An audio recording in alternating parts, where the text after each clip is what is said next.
everybody. This is Final Draft, aka Mike Bernstein. I'm here at the Cascade Pub. I'm assuming it's a pub, and I'm here with Peter New and with Andrew Francis, and we're going to do an impromptu interview here. We're going to talk, I don't know, random topics. So let me just take the camera from Peter here. This is Peter New, everybody. Hi, everybody. And this is Andrew Francis. Hey, everybody. So we're having a nice pub interview here, and so first let me ask you two, and I'm going to try and zoom out. Let's see if we can. So I have my beautiful motorcycle. As you can see, this is a typical pub interview where, well, first of all, Andrew, what kind of helmet is that, and what does that brand name there imply? This is the helmet for my lovely new Ducati motorcycle.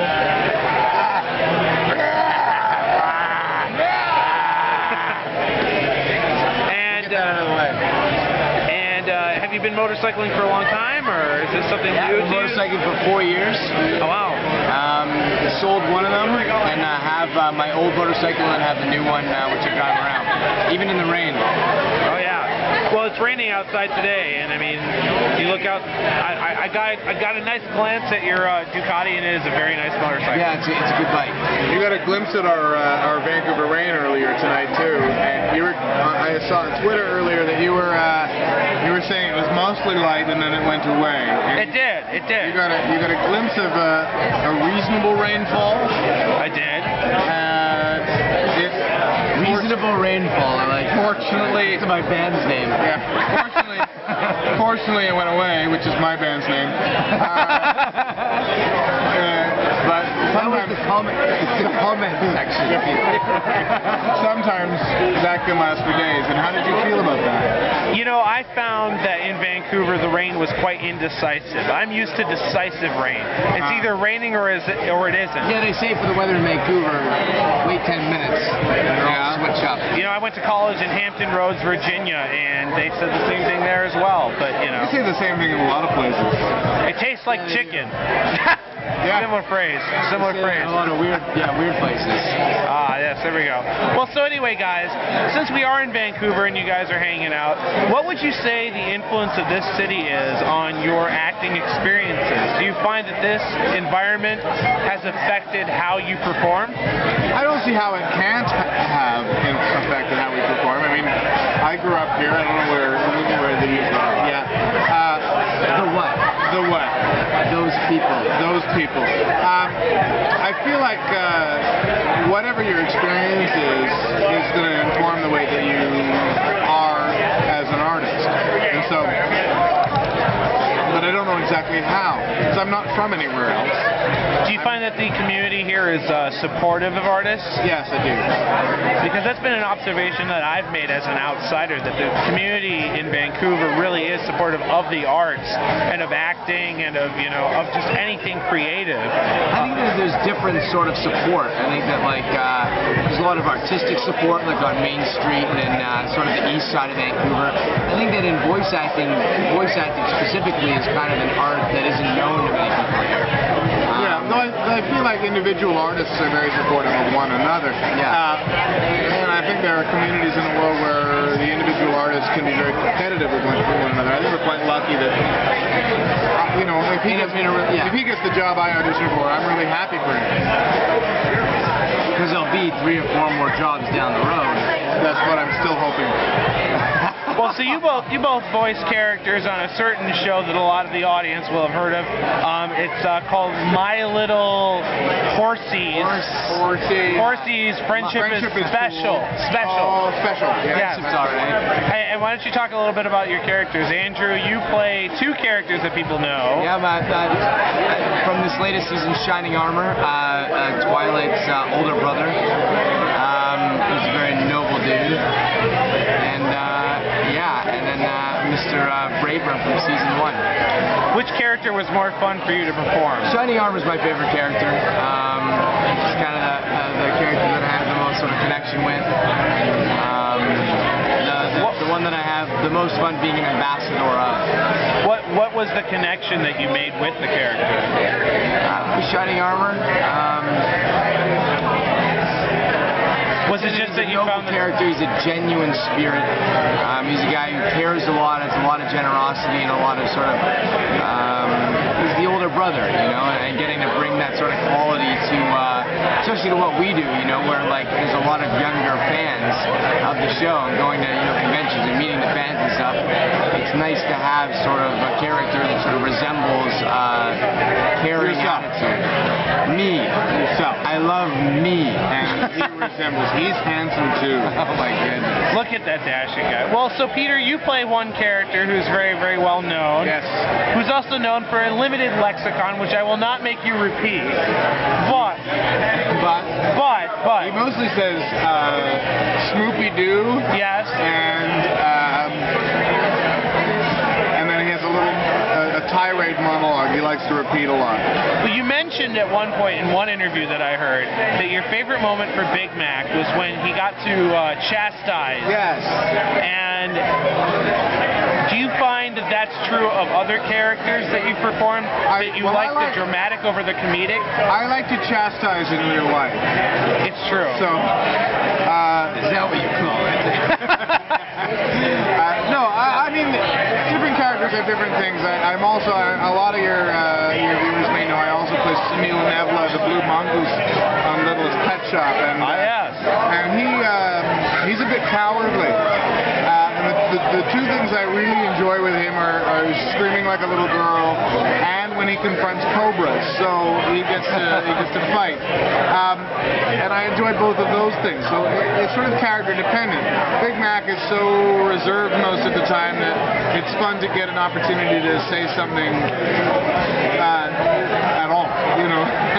So when he chastises the Cutie Mark Crusaders is very fun, and also when he gets to do the Snoopy Doo stuff with Miss Cheerily was really fun because it was different. It was a breakout from the usual. And the same with Sunil. He's mostly just sort of tittering in the corners of Littlest Pet Shop. But every now and then he has an episode where, like in episode 4, he gets to fight the cobras, and that, you know, so that's the breakout. And it's fun as an actor to be able to play the thing that's occasional. Well, you guys briefly mentioned the convention scene, and you know, as we record this in November of 2012, all of the major conventions this year have ended. What is your perspective now that you've seen kind of the Brony community in person, and what do you see going forward to 2013 for the community? Well, I think the convention scene is only growing. And I think it's awesome. I went to my very first, some of these actresses, you know, I don't know about you, but some actors have gone to many conventions, anime conventions and things over the years. BronyCon in July was my very, very first, and I've only been in Everfree, Northwest, and Canterbury Gardens in Ohio since then, and it's just been such a blast. All of it has been so enjoyable, and the fans have been so warm and receptive, and you know, I forget the question. And you know, I think that there's so much more of that that's growing throughout the country.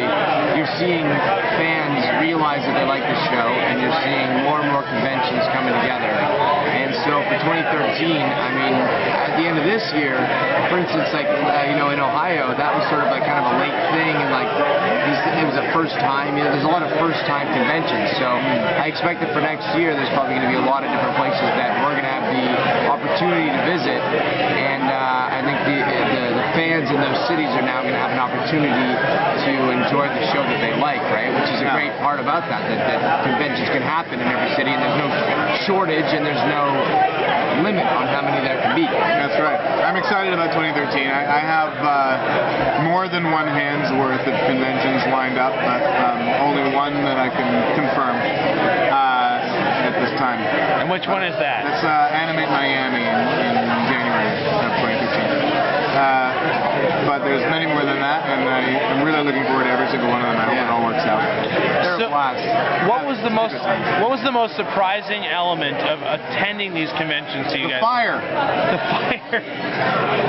Did it scare you? Did it scare you? Not really. It was sort of a little fire. Did you find that when you came back in the building later that it was a little dim, that they could, oh my. Did you find that when you came back in the building a little bit later that it was a little bit dim, that they could have used slightly more light? No, because I found that to be a problem. I thought the most hilarious thing about it was sort of how,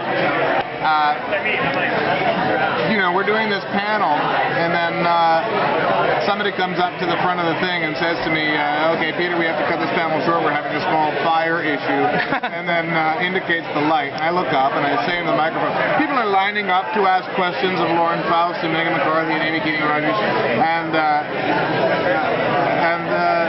nobody really has noticed this thing yet. But I interrupt them all and say, ladies and gentlemen, we're having a small fire. If you would please exit the building. And then people started to clear out and everything. But Megan and Lauren and Amy and I stayed on the stage.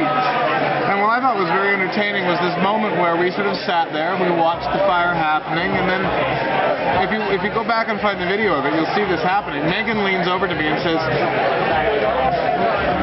should we leave? And I say, yes, I think we should. And then at which point we all decide, perhaps it's wise. Perhaps it's wise. Decide to leave. That we all leave the building. Not just, we shouldn't sit here in the hopes that the panel continues. It's okay to leave the building. Safety first, kids. Safety first. Well, you two play a... That's right. Say that again, could you? Oh, that's right. Nope. Well, you two play and pardon the pun, a rarity on the show. You guys play male characters on what was originally intended to be a girls' show. What were your expectations going in as male characters on the show, and have those expectations changed because of the Brony fandom? That's a good question. I don't think my expectations really changed all that much. I mean, going in for Shining Armor, I sort of knew what I was getting into. Well, in respect to the Brony community, I didn't know what I was getting into in that respect. But for the character, yeah, I knew there wasn't a lot of male characters in the show. I never really worked with Peter on the show before, so... I don't think we've actually even been in a session together in Pony, no. In Pony, no. Not in Pony, no. We can't see what happens in season 3, but not so far. Yeah, I mean, I knew there was only going to be a few male characters, and I think that's kind of cool. You know, I think that's why we sort of get a little bit of a leg up. You know, I mean, the girls work their ass off, their buns off. They're patookas. They're in there all the time, and they're doing a lot of. No, we can't say what happens in season 3, but they're in there all the time in the first 2 seasons. Can you say what happens in season 3? I can say. Wait, hold on. I can say. Look. A moose. We are in Canada. Yeah, we are in Canada. Go ahead, I said it. I don't know. I was just going to joke that was a good joke. Well, it's not good a joke. No, but they're going to get that. We can say what happens in season 3. We can. I thought I'd moose it at first, just for fun. Moose it. I will tell you that what happens in season 3 is that a number of episodes occur. Most of the characters will appear in those episodes. There will be laughs. Some of them will be touching. And then there will be a finale. Will it be as good as the season 2 finale? Oh, better. Really? I don't know if it could be better. I mean, that was a pretty good finale. Royal wedding? Come on. Let's face it. Royal wedding? Nah. Right? A little bit of a bias, perhaps. Shining Armor? Maybe a little bit. Okay, well, do you guys have any final thoughts for the Bronies that might be watching this? I'm just doing a Ricky Gervais face.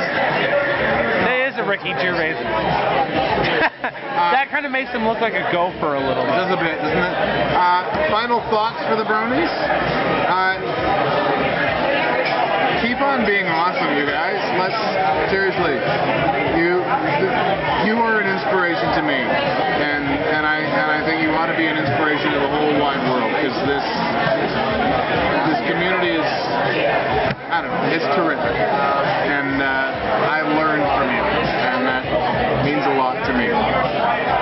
No doubt, yeah. Keep coming out, keep coming and meeting us, so that you can get on the bandwagon, and we can all just be good friends and stuff. And yeah, we love it. You know what I mean? It's a lot of fun. That's right. That's right. That's right. That's right. My mustache! No, that's Lee. He's not. Oh, he's not here. He's not here. He's feeling sick. He's on the other end of the telephone. Yes, he is. He is. Sick tonight. All right. Well, everybody who's watching, this has been Andrew Francis, Peter New, and Final Draft. Signing off. Well, first of all, Andrew, what kind of helmet is that, and what does that brand name there imply? This is the helmet for my lovely new Ducati motorcycle.